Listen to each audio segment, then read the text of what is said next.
हम आपको विश्वास दिलाते हैं पत्रकार बंधु, ये सवाल आज हमें जानकारी मिली है। 28 सितंबर को हमारा राजभवन मार्च है। हम इस सवाल को राजभवन मार्च जब करेंगे तो हम मेमोरेंडम तैयार करेंगे और राज्यपाल को देंगे। ये 2016-17 का मामला है कुरहा समूह प्रखंड का, जो हमारे सैकड़ों किसान का मामला है, जो आज तक उनको नहीं मिल पाया है। ये सवाल हम रखेंगे, ये भरोसा हम आपको दिलवाते हैं। भारतीय कम्युनिस्ट पार्टी के कुछ नेता हमारे गांव में आए हुए हैं, सामहो जिला बेगूसराय में, और यहाँ की कुछ समस्या है जो किसानों से संबंधित समस्या है, उसके बारे में बात करेंगे। तो 2016-17 में क्या हुआ था कि पीएनबी बैंक के द्वारा यहाँ पर मक्का की जगह धान लेके फॉर्म को भर दिया गया, जिसके वजह से बीमा की राशि अभी तक किसानों को नहीं मिल पाई है, 2016 का भी 17 का भी। उस पर कानूनी लड़ाई लड़ते लड़ते हर जगह से आदेश हो जाता है। तो जैसा कि बड़ी कंपनियां कहीं ना कहीं से उनके पास कानूनी एक से एक तरीका स्टे कुछ किसी तरीके से ले आते हैं, तो किसानों को लाभ नहीं मिल रहा, जबकि पटना हाईकोर्ट के द्वारा 18% इंटरेस्ट के साथ सभी किसानों को देने की बात है। तो कहीं ना कहीं प्रशासनिक तरीके से तो उनके पास बहुत सारा ऑप्शन है। सरकार अगर चाहे, अगर इस पर पहल करे, तो हो सकता है किसानों को लाभ मिल सकता है। समस्या और आ गई है, जैसे अभी जहाँ आप लोग बैठे हुए हैं, ये सामहो का सबसे निचला क्षेत्र है। पानी आने के मामले में सबसे पहले पानी यहीं पर आता है, लेकिन पिछले साल से बीमा की राशि SSB 2 पंचायत, जो ये पंचायत है, यहाँ पर नहीं आ रहा है। बाकी के 2 पंचायत जो कि यहाँ से थोड़ा ऊपर है, वहाँ मिल रहा है। और इसी तरीके से मटिहानी और पूरे बेगूसराय में भी बहुत सारा पंचायत है जिसको कि छांट दिया गया है। छांटने में अनियमितता ये बरती गई है कि ये नहीं देखा गया कि क्षति कहाँ ज्यादा हुआ है। वो रेंडम लगता है कि जहाँ पर उंगली पड़ गया कि ये डिलीट हो गया, इसको हटा दे। तो ये एक प्रक्रिया है। तो इसको लेकर भी क्या कुछ बात हो सकती है? इसको लेकर आप भी कुछ बात कर सकते हैं, क्योंकि ये क्षेत्र आपके क्षेत्र की भी समस्या होगी, जैसा जानकारी आप भी शायद बाढ़ वाले इलाके से ही आते हैं। सबसे पहले आपको बहुत बहुत धन्यवाद। आप जान रहे हैं, ये बिहार की जो सरकार है, ये सारे सवाल पर गंभीर नहीं। जिस समय हम सदन में थे, ये सवाल उठा था 2023 में, और 2023 में बेगूसराय जिला विस्तृति की बैठक में ही सवाल उठा था। तो माननीय सांसद सह मंत्री अभी हैं यहाँ, उन्होंने कमिटमेंट किया था। जो ये अखा कुरहा का सवाल है और एक गरपुरा का लगभग 132 किसानों का सवाल था, ये सारे सवाल को उन्होंने कमिटमेंट किया था कि हम सरकार से बात करके और बीमा कंपनी से हम किसानों को राशि दिलवाने की गारंटी करते हैं, और प्रोसीडिंग में लिखा हुआ है, आप जाकर के देखिए। हमने सदन में भी उठाया था, तो कृषि मंत्री ने इस सवाल को कहा था अपने उत्तर में, हमने पैसा भिजवा दिया है, हम पैसा बीमा कंपनी से भेजवा दिया है, किसान को जल्द से जल्द पैसा मिल जाएगा। हम लोग संतुष्ट हो गए। लेकिन ये सरकार, आप जान रहे हैं, जुमलेबाजों की जमात है।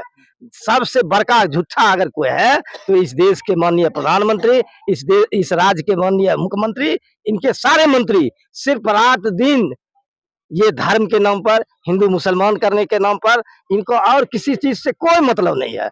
आज हम आप बताए ना, यहाँ बाढ़ पीड़ित हमारे सबसे निचला ये जगह है, और इस सबसे पहले डूबता है। पिछले दिनों बछवाड़ा से लेकर के और आपको साहेबपुर कमाल तक हमारा पूरा क्षेत्र डूबा हुआ था गंगा के पार, और किसान हमारे त्राईमाम हो गया सूखा चारा के लिए। वहाँ राहत वितरण जो रिलीफ कोर्ट में होता है, उसके मुताबिक भी ये जुमलेबाज की सरकार ने नहीं दिया। हम आंदोलन करते रह गए। हम, आप जानते हैं, ये कहता है, ये लोग बोलता है बोलने दीजिए, लेकिन इस बार भारतीय कम्युनिस्ट पार्टी ने ठाना है और भाजपा सरकार को हिंदुस्तान से भगाना है। हम लोग आज पदयात्रा के माध्यम से सब लोगों को कह रहे हैं, ये सरकार झूठ बोल करके गद्दी पर गए हैं, इसलिए इसको उखाड़ करके फेंकिए। अच्छा, जैसे कि अभी तो बातें आप सुन ही लिए कि सवाल क्या है। यहाँ पर है कि संविधान की बात होती है, कानून व्यवस्था की बात होती है, लेकिन कानून व्यवस्था और संविधान अगर सही से काम करे तो क्या लगता है कि इतना समय लग जाएगा? मैं मीडिया के माध्यम से, आप के चैनल के माध्यम से कहना चाहती हूँ कि ये सरकार तो संविधान और कानून पर ही हमला कर रही है। जहीं प्राइवेटेशन हो रहा है, उस समय कानून और संविधान सभी समाप्त हो रहा है। ये बात आप समझ लीजिए। ये बीमा जैसी पॉलिसी, चाहे किसानों की बीमा हो या कहीं दुर्घटना वाला बीमा हो या किसी भी तरह का अगलगी जो लगता है लोगों को वो हो, बाढ़ में हमारे घर ये इस तरह के जितने भी लाभकारी स्कीम है जो गरीबों के लिए, वो सरकार को अपने अंदर में रखना चाहिए। लेकिन आप समझ रहे हैं कि इसको सरकार सबको प्राइवेटेशन करके कंपनी कौन है, कंपनी क्या है? अभी आप देख लीजिए बिजली का क्या हाल है। बिजली को प्राइवेटेशन कर देने के बाद अभी बिजली पर कितने बड़े पैमाने पर जो हमारे उपभोक्ता है, उनसे बिजली विभाग जो है, कंपनी है, पैसा नाजायज वसूल रही है। तो जब हमारे कोई भी संस्थान प्राइवेट हो जा रहा है, उसी समय हमारे लोकतंत्र की आत्मा मर रही है, हमारा संविधान का आत्मा मर रहा है। तो हम तो हमारी जो कम्युनिस्ट पार्टी है वो इसी लोकतांत्रिक प्रक्रिया को स्थापित करने के लिए, संविधान को स्थापित करने के लिए, जिसमें हमारे किसान मजदूर की आत्मा बसती है, उसको स्थापित करने के लिए हम संघर्ष के मैदान में।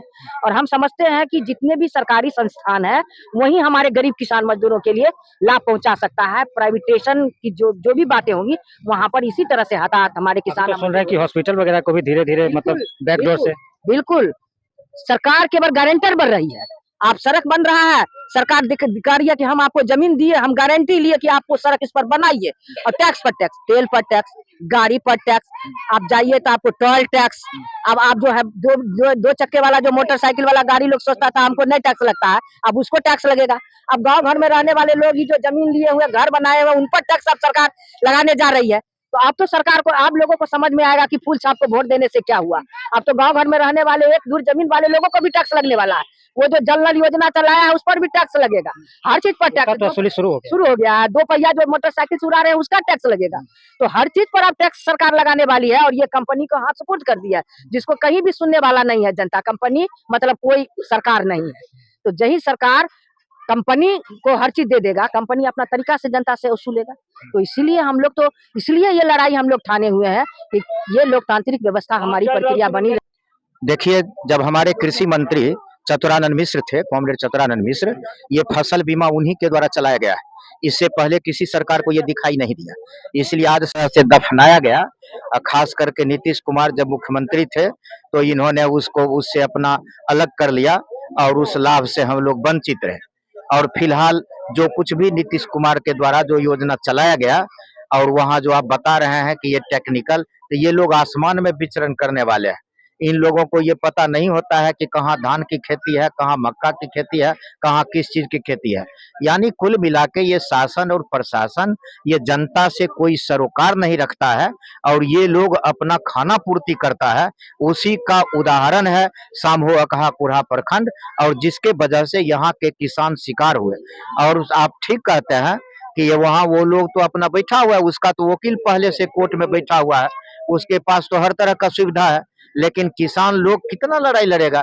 ये अपना यहाँ खेती बाड़ी देखेगा, ये अपना पशुपालन के धंधा में जुड़ा रहेगा, ये जाएगा कोर्ट और कचहरी, ये कहाँ कहाँ जाएगा?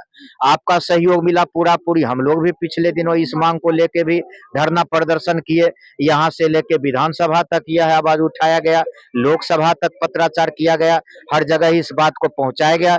लेकिन दुख की बात है कि आज तक उसमें सफल नहीं हुए, और ये किसान सफर ही कर रहे हैं।